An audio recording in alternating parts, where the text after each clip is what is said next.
When they don't make raincoats big enough for your baby girl, you improvise.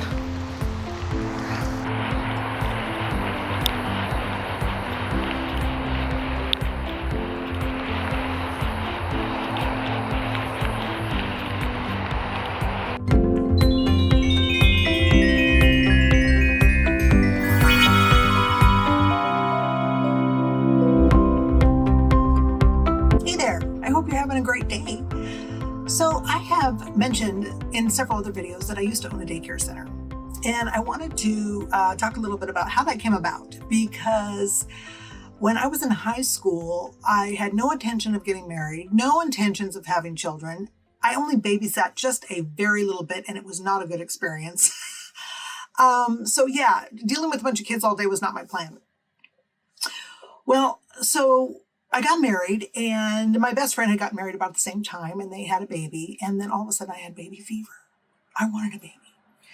And so I had my first baby, and my husband and I at the time were living in a single wide trailer. And I stayed home with her for about 6 months, but then I had to go back to work.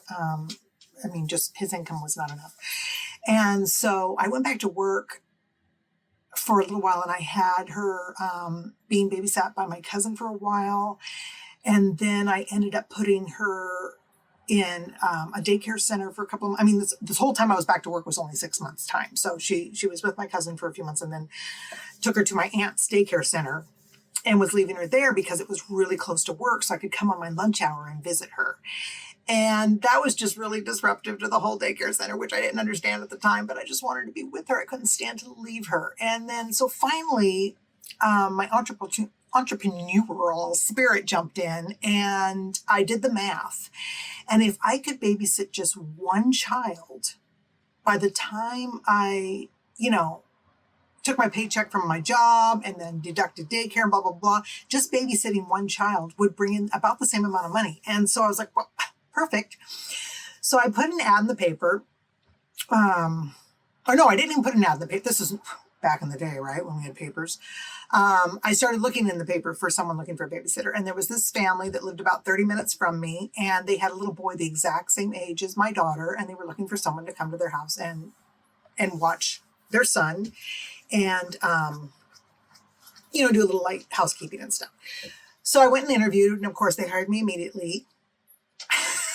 They were like, why are you're way overqualified for this? Because I was very assertive, and I had my shit together, and that was not the experience they were getting with the people that they were interviewing. So they hired me.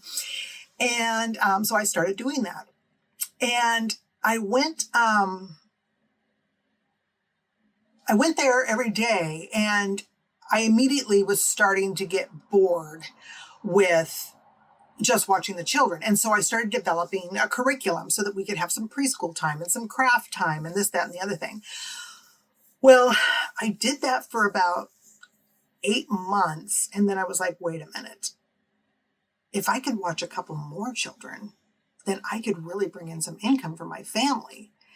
And so I started investigating getting my daycare license for my little trailer where we were living. And I ended up talking the family into bringing their son to me at my trailer, which, like I said, was like 30 minutes out of their way. But they just trusted me so much that they went ahead and did that. And so then I opened my little home center in my trailer. And with the extra income, within about less than a year, we were able to buy a house. And oh my goodness, that was awesome. So we moved into our house, which was probably about 30 minutes the other direction from where we were. And that same family that I started babysitting with followed me there. And now it was like 45 minutes out of their way to bring him to me. But they trusted me so much. And so we moved into the house, and we immediately converted the garage over into the daycare center portion. So it would be a little bit separate from the house, because part of the problem with having an in-home center is you're always in daycare mode. By then I had 2 kids of my own, and my husband would come home from work and there's kids all over and there's toys and I've got the crafts hanging and, because I was really into the preschool part of it. And, he felt like he was living in a daycare. So we converted the garage over so we would have a separate little area and then put a little play yard out back and everything. And it was perfect. And that grew. I mean, I was in an area that just really, really needed childcare. And this was before the internet. So I put flyers out at the grocery store on the windshields and I filled up so fast. Next thing I knew, I had, 15 children and they weren't all there at the same time, but, some were part-time, some were in the afternoon, some were in the morning, but most of the time we had between 10 and 12 children there. And so I hired a part-time assistant to help me. And we were there doing that for a couple of years. And then my husband was going through some stuff and, we got married really young. So we were both always going through stuff, but he wasn't sure he still wanted to be married. And, obviously it worked out because we were married for 23 years, but he was going through some stuff right then. And that made me nervous. And I was thinking, okay, I need to grow this business so that I can support myself and my children if this marriage flops. And so I immediately started looking for a location where I could move the daycare center out of the house. I also thought having the daycare center out of the house would help the marriage too, because again, even though it was in the garage, it was very, we're always in daycare mode kind of thing, because I would go out there and work at night, work on my curriculum. I just always was working. I was kind of a workaholic. And it turned out when he opened his business, he was the same way. We were both very ambitious. But at this time, I was very always in work mode. And I thought if I could get it out of the house, then I can come home and just be home and, not all the things that go with that. So I ended up finding a church that was way out in the boonies. I mean, out in the sticks. And they wanted to open a childcare center there. But they didn't have the money to run it.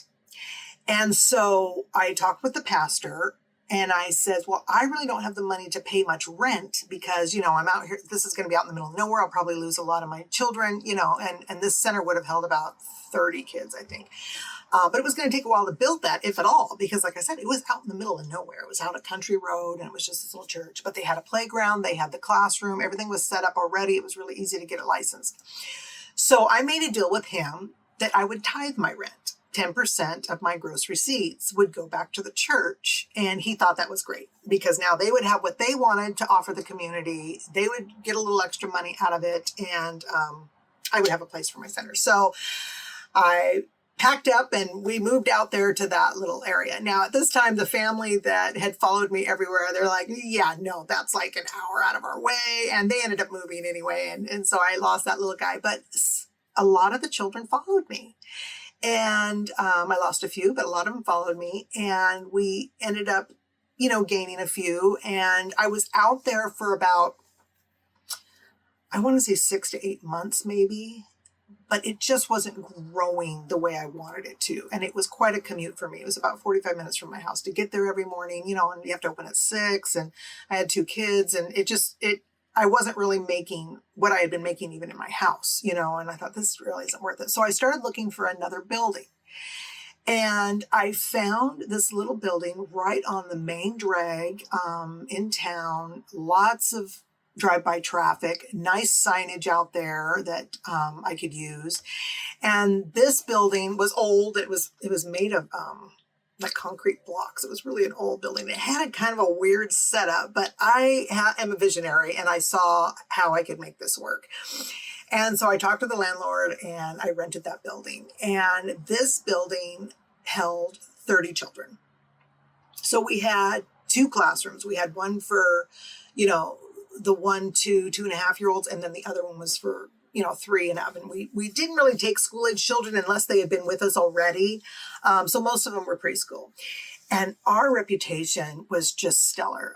We had a very academic type preschool. And this was before, I know nowadays daycares are like that, but back then it wasn't. Kindergarten was still half day and kids didn't learn their numbers and letters and colors and stuff until they went to kindergarten. That was what that was for. A lot of kids weren't in academic preschools.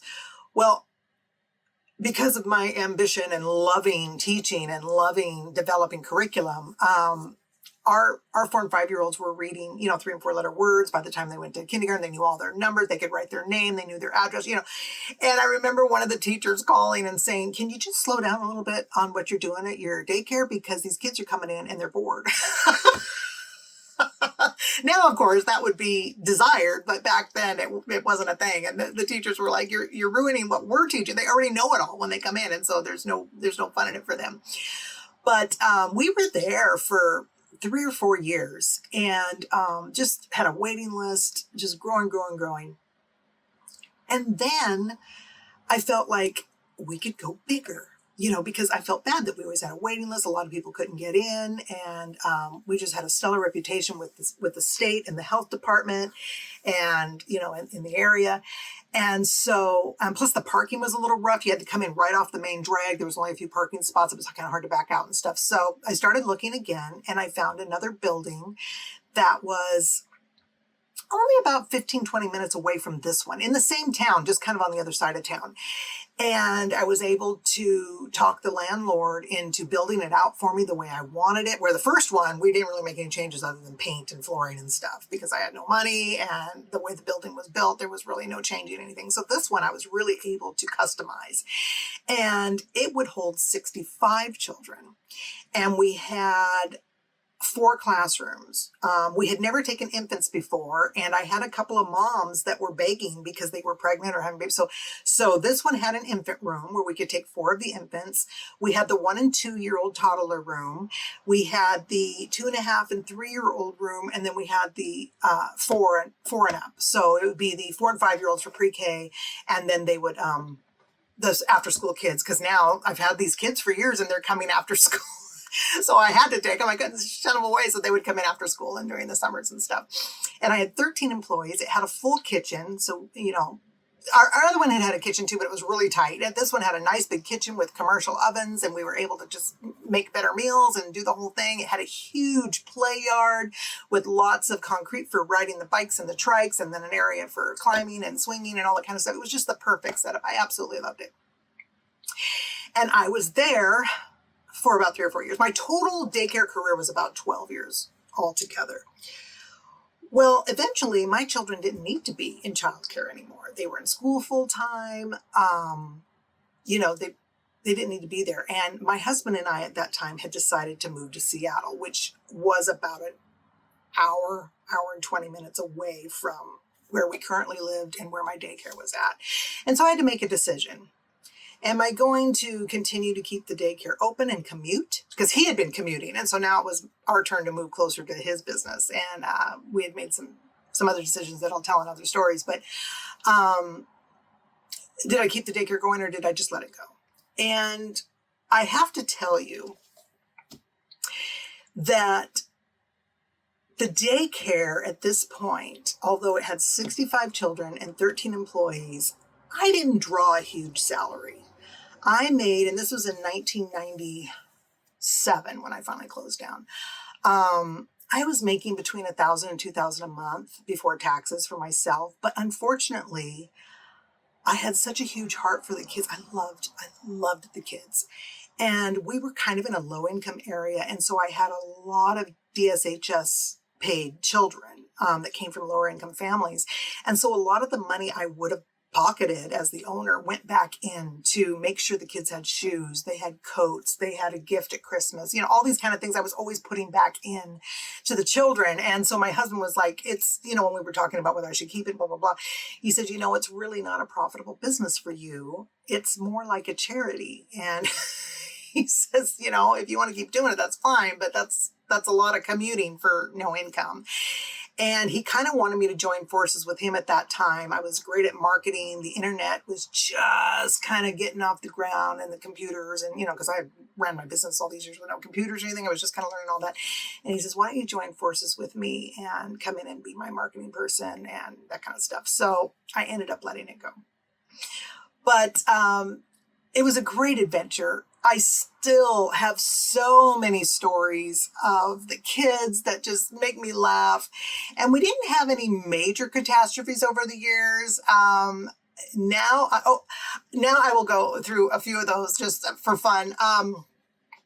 So at the second building on the main drag that held 30 kids, we used to do these carnivals. And I actually started doing the seasonal carnivals when I had my in-home daycare. The kids would put on a pageant with, for Christmas, and we'd have a Halloween carnival, all of this in my little garage. And then when we, at the church, we didn't do much because we weren't there long. But then when we moved to the building with the 30 kids in it, we had kind of an empty lot next door. And so we would throw, spring carnival, and we'd have games and all this kind of. And it was so windy this day, and we had one of those pop-ups put up, and the wind caught it, and before we didn't have it staked down, I guess, or maybe not good enough. It took off tumbling down the highway, down the main drag on. We were chasing it. Oh my goodness. And another slight catastrophe I had is when I had my home center. There was this little boy that lived down the street, and he would occasionally come for daycare. And he was only about 3 years old. 3 or 4, really young. Out of diapers and stuff, but not old enough for school. And kind of quiet. And sometimes he would just show up at my house and want to play, and I'd have to, no, today's not your daycare day. But his parents just kind of let him wander. We lived on kind of a dead end street, and with maybe 10 houses on it, and he would just wander around. Well, I was watching him one day, and this was just before we moved into the church. So we had a lot of the furniture. I think this was the last weekend we were going to be in the house daycare, and we were moving to the church. So I had everything I was in the middle of packing up stuff. I only had a few children that day, and they were kind of helping me and all that kind of stuff. And we had the cubbies and everything up against the wall, and, kind of getting everything ready to load onto the moving truck that weekend. And it was nap time, and I was just kind of doing my thing. And like I said, it was in my garage, but it was attached to the house, and I would go in and out from the garage into the kitchen to get things or whatever. And anyway, nap time's over. I go to get the kids up for snack, and I can't find this little guy. And I'm looking everywhere for him. I'm calling him. I'm looking him up and down the street. And my husband comes home, and I'm just beside myself. And I says, I lost this little guy. I don't know where he's at. I've looked everywhere. I've looked in the house. I've looked in the backyard.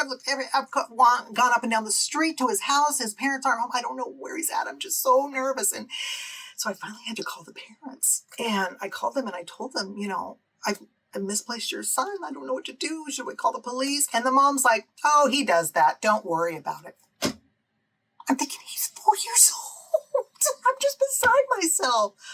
Well, finally, and probably, it felt like hours had gone by, but the whole thing probably was, 30, 45 minutes, which is still way too long to have lost a child. He comes wandering out. He had crawled in behind the cubby stations that we had up against the wall and was sleeping back in there where it was nice and quiet and dark. And I didn't think to look there because I didn't even think he could get back there, but he was little and he crawled. Oh, my heart. Oh, my heart. I was so glad we found him. Oh, but I'll never forget that. It was traumatizing for everyone, really.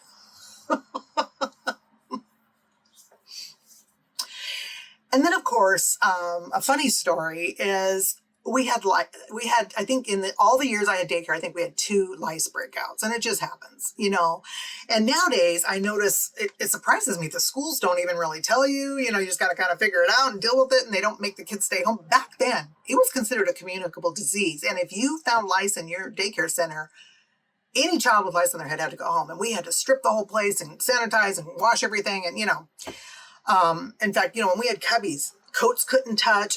They were real strict about it back then. And now I think it's not so big a deal, but it was then. And we had lice go through, and not all of them got it, but a few, because they're sharing, hats and blankets and all that kind of stuff. And we had this one little boy, and his name was Russell, and he was one of my favorites. He was ADHD off the charts. He just would bouncy, bounce, and he had such personality, and I absolutely loved him.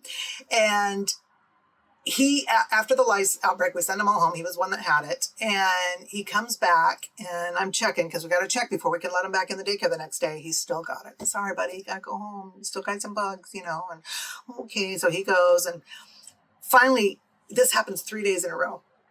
4th day, the kid comes in, and he is shaved bald. Like a number 1, maybe 2 guard. Really, really short. And he comes in, he goes, I ain't got no lice no more, Teacher Kim.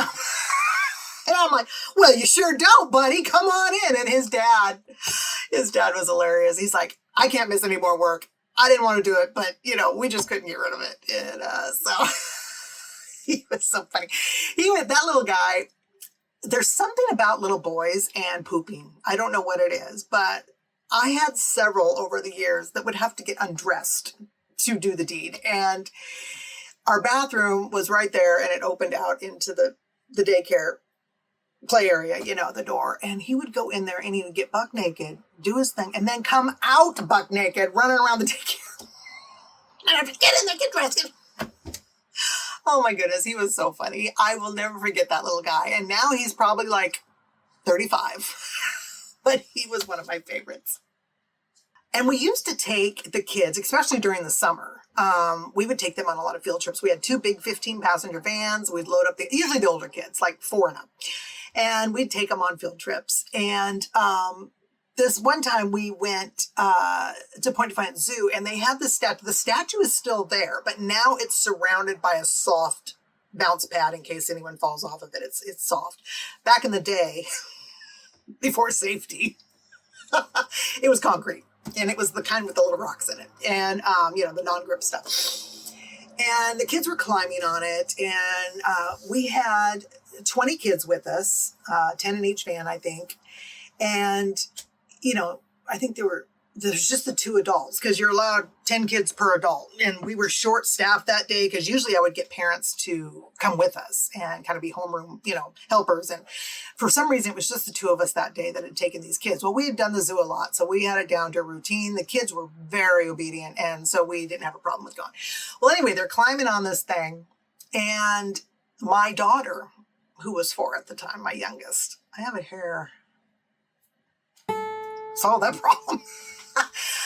My daughter, who was 4 years old, was climbing on it, and she slips and falls head first right on the concrete, cracks her head open. Well, not her skull, but she's got a big owie, and she's bleeding profusely. So we call 911, and the fire department shows up, and here we got the 20 kids. We're trying to ground them, and he's like, she really needs to go to the hospital and get stitches. This is gnarly. And I'm like, well, can I take her home? And he's like, you do what you want. He says, but I would take her immediately, get her checked for concussion, da-da-da. Here we are with all these kids. And so I tell my employee, I says, well, you load up as many as you can and get in the van. I'll take the rest with me to the ER. So here I am in the ER with, I think I ended up with about 8 of them with me. And we're sitting in the waiting room, and I call my sister. Of course, this was before cell phones. So I call her at work, and she actually worked across the street from my daycare center. So she helped out when she could. I says, can you please come to the hospital and drive the van and all these kids back to the daycare center, and I'll just take your car, and when my daughter's done getting stitched up and stuff. She said, what?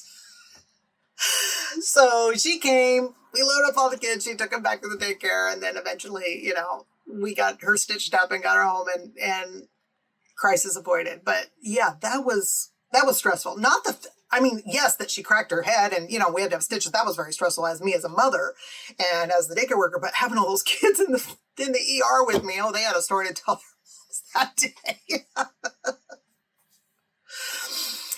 And speaking of kids in the vans, we used to drive back and forth to school and whatever.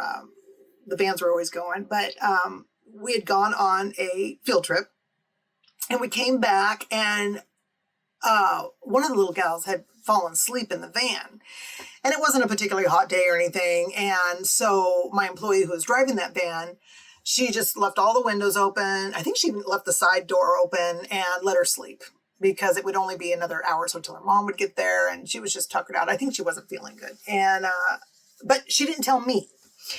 And so anyway, I get ready to leave, and it's a 15-passenger van, and this little one is in the back, very back row. And I get in the van, and I decide to take that van. Usually I took the other van, and for some reason I was taking that van home that night, the one that had the little girl in, but I didn't know she was in there. So I get in there, I close the door, I get my daughter buckled in the front seat. We have no idea she's back there. And I start driving home. I lived about 20 minutes away. And just before I get to the house, I see this little head pop up in the back seat. And I'm like, sweetie, what are you doing back there? She goes, I don't know. I said, are you going for a ride? She goes, yeah. Well, luckily the mom was super cool. She arrives at the daycare, and my worker, realizes that I took the van, and she says, she went for a ride with Teacher Kim, and she'll be right back. Well, no cell phones. Well, I got home. I was just 2 or 3 minutes from home when I realized she was back there. I called the daycare. I'm like, yeah, I got an extra kid with me. Thank God I didn't go to the mall or something like that. I mean, that worker got her butt chewed for not. I didn't have a problem with the little girl sleeping in the van because it was right there where we could see it. Everything was fine. We were outside playing, but not making anyone else aware was the problem, that she was in the van and only she knew. So that was the problem. But yeah, luckily the mom was cool. I brought her back. I explained to her what had happened. She was cool with it because, like I said, where the van's parked and we were outside playing, we were right there. There's no one that could come near it. It was parked in the back right by our playground. There's nothing around. So she was perfectly safe. The problem was I just didn't know she was in there. And then the only other owie we had happen, other than my daughter cracking her head, is I had this little girl and I'd had her for years and I absolutely loved her. And this was at the again, I feel like the building, the second building we moved into with the 30 kids is where everything, that's where all this stuff happened other than the losing the kid one. The other building, we had so many employees and everything, it was hard for mishaps. But we were out, the playground was out back, and then you would come through, the main classroom to the front, and it had linoleum floors. And this little gal was out back, and we were playing in the sprinkler or something. It was summertime, and she comes running in to get something. And of course I'm like, don't run, because I can, as a mom, as a preschool teacher, you have a premonition. And she just starts to slide and slip on that linoleum floor and went face first into the corner of a shelf and busted her bottom lip open. Oh my goodness. And it was bleeding profusely. So I immediately, we're holding eyes on it. So I call her mom. Her mom comes and she had stitches in her lip. Poor baby. And luckily, like I said, that mom was super cool. She understands accidents happen. And we got her fixed up and she came back the next day, but she had such a little fat lip for a week. Poor baby. Letting the daycare go was difficult. I really, really loved it. I loved the children. I loved teaching.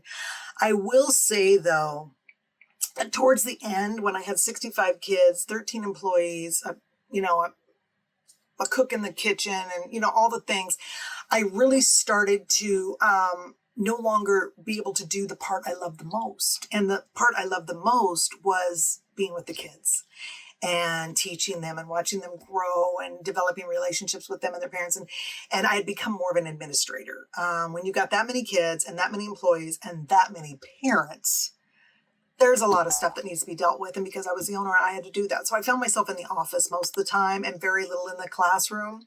I tried to be in there when I could, do circle time and try to be involved as much as I could. But most of the time I had to be in the office dealing with the admin part of that size of a childcare center. And so that joy was kind of dwindling for me. And what really sealed the deal, not even the fact that I didn't bring home much money, but the parents started to change. Like I said, all these mishaps we had, over the years, the parents were just chill. They were cool. They understood accidents happen and they knew I was doing the best I could. And I was always, putting the children first and that never changed, but the parents changed. And I started getting more and more parents complaining about just silly little things that are just part of being kids and growing up. And I remember, the incident that kind of put the nail in the coffin for me. There was this little boy we had, and he was just a doll. He was about 3 years old, and his mom was single, and so she had, she was struggling, but she was a lawyer, very professional, little uptight, but she was what she was, but the little boy was just a doll and we just loved him to death. And she would always she was very busy. So a lot of times she had to go someplace right after she picked him up. So she would always bring a change of clothes so that he would leave there clean and in clean clothes because they get dirty at daycare. We had crafts. I always told the parents, don't send them in good clothes because we're going to have some fun. We'd spend a lot of time outside. We were painting. We were playing in the dirt, so they went home dirty if they, hands and face clean, but their clothes would be dirty. So she always sent a clean their clothes and asked that he would be presentable when she picked him up. And I get that. She had places to be. She didn't want to mess with it. So we always made sure she would come at a certain time every night. We always made sure he was clean and ready to go. Well, this one day she showed up about 2 hours early. And the kids were all at the table, which could be seen from the front door. There was a half wall there where you couldn't go over, but you could see from the front door. They were all at the table having peanut butter and crackers. And she comes in and he turns around and sees her. And, oh, Mom! And he's all excited to go see her. And he goes running over and she picks him up and she doesn't even smile at him. No hugs, no kisses, no nothing. And she looks over at me with daggers. And she says, I pay a lot of money for my child to be cared for here. I would expect him to be kept clean. Here's the situation. He's eating peanut butter and crackers. She's 2 hours early. He's got peanut butter on his face. And he's looking a little ruffled. You know, I just thought, really? Really? That's what you're upset about? I mean, obviously she had things going on, but I just started to feel like there was less and less appreciation for the hard work that we were doing, because caring for children is no joke, especially when you're caring for other people's children. And the 65 children were not the problem. The employees were not the problem. I had great employees. I loved them. The parents, the 120 parents that came with the 60 kids, were just getting impossible to please, impossible to deal with. And I don't feel like the care or the atmosphere we were offering was any less than it had ever been, because we kept the class sizes small. We had the same staff. You know, it was just, people were just getting worse. And I don't know what caused that, but that was enough for me to let it go. And since then, I always, you know, one of my sidekicks, my second in charge, was actually my cousin. And we don't see each other as much as we used to, but back then we were two peas in a pod. And I still, when I see her or talk to her, I'll say, you know what? Maybe we should open another daycare center. In fact, I had a dream the other night. And I called her, I texted her and I says, I had a dream we opened another daycare center. She goes, oh my God, were we having fun? I says, well, I kept forgetting to serve the lunch and you bought gallons of pancake batter instead of milk. So we were in trouble as usual. I started laughing.